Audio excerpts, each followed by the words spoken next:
The bailiff's voice cut through the courtroom like a knife through Karen's delusions. The defendant will rise for sentencing. Patricia, call me Patty Morrison, stood on shaking legs, her perfectly coiffed suburban armor finally cracking. Gone was the woman who terrorized our neighborhood for 2 years. In her place stood a trembling figure in an orange jumpsuit, mascara streaking down her cheeks like war paint washing away in the rain. Mrs. Morrison, Judge Hassan's voice carried the weight of cosmic justice. You have been found guilty of grand larceny in the 3rd degree. The theft of $847 worth of goods over a 6-month period constitutes a Class D felony. I sat in the gallery, legal pad balanced on my knee, watching Karma's slow-motion collision with entitlement.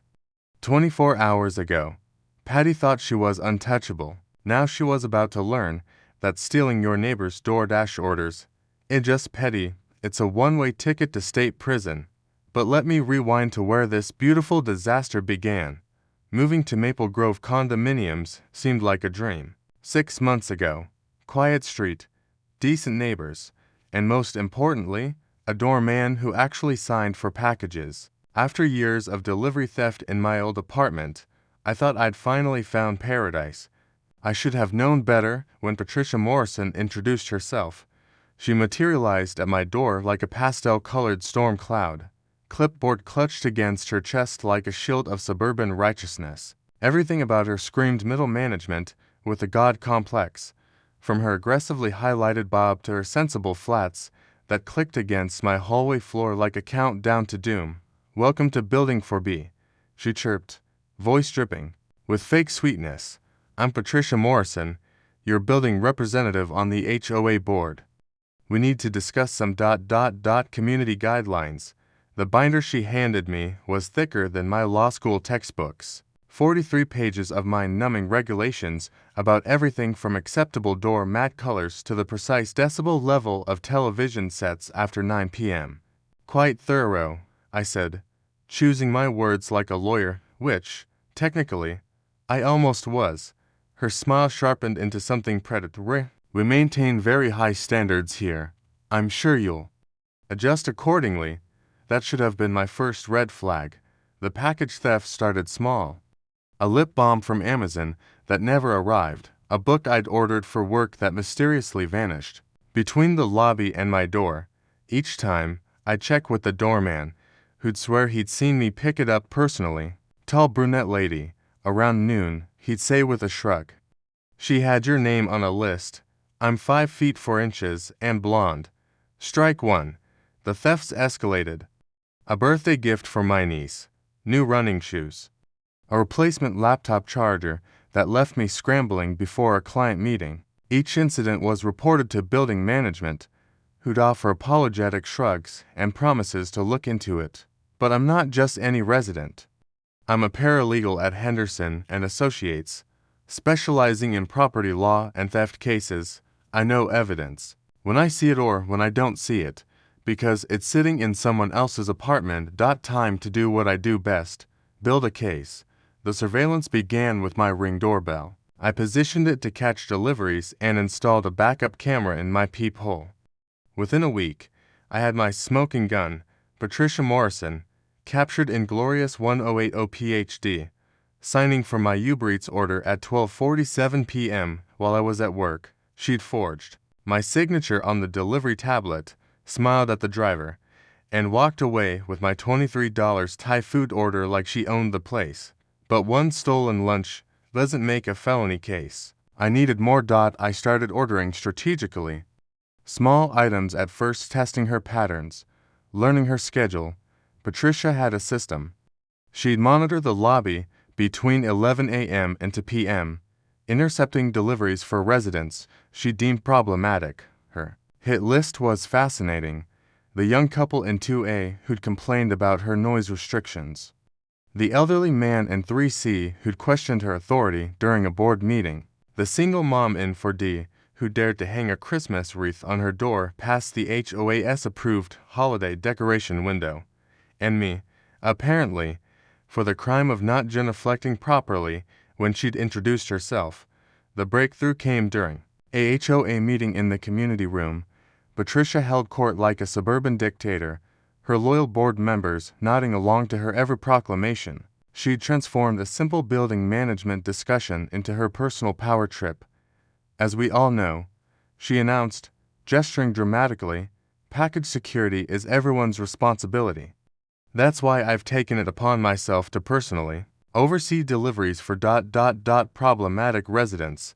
The room went quiet, Mrs. Chen from to be shifted uncomfortably. Even Patricia's most devoted followers looked uncertain. What kind of oversight? Asked Mr. Rodriguez from 3A. Patricia's smile could have frozen hell. Whatever's necessary to protect our community.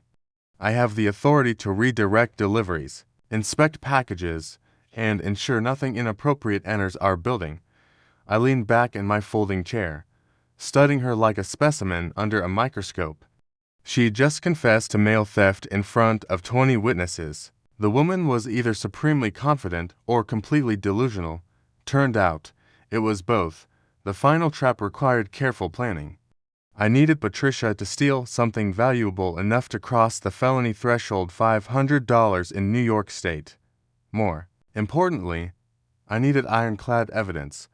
I placed an order that would make her salivate, a high-end electronics package worth $847, delivered signature required to my door. Then I took a personal day and waited. Patricia didn't disappoint. At 1:15 p.m., she emerged from her apartment dressed in her signature pastel blazer, clipboard in hand like she was conducting official business. The delivery driver arrived at 1:23 p.m. I watched through my peephole as she intercepted him in the lobby, produced a fake ID with my name, and signed for my package with practiced ease. The whole theft took less than 3 minutes. She'd turned larceny into an art form. I gave her exactly 1 hour to enjoy her victory before making my move. The knock on Patricia's door was polite but firm. When she answered, I could see my unopened package sitting on her kitchen counter behind her. Price tag still visible. Patricia, I said sweetly, I believe you have something that belongs to me. Her face went through a fascinating series of expressions: confusion, calculation, then that familiar entitled defiance. I don't know what you're talking about. The Samsung tablet you signed for an hour ago. The one sitting right there on your counter. She stepped into the hallway, pulling. Her door closed behind her. That's mine. I can prove it. Really? With what receipt? I don't need to prove anything to you. I smiled, pulling out my phone. Actually, Patricia, you do. Especially to Detective Williams here. Her face went white as she noticed the tall man in the plainclothes standing behind me. This is harassment. I'll have your badges. I'll sue the department. You'll what? Detective Williams stepped forward, badge now visible. Explain to a judge why you've been systematically stealing your neighbor's deliveries. Why you committed identity theft to forge signatures. Why you just confessed to mail fraud in front of a witness.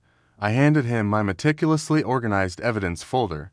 6 months of documentation, video footage, delivery confirmations, witness statements, and a complete financial tally. Total value, $847.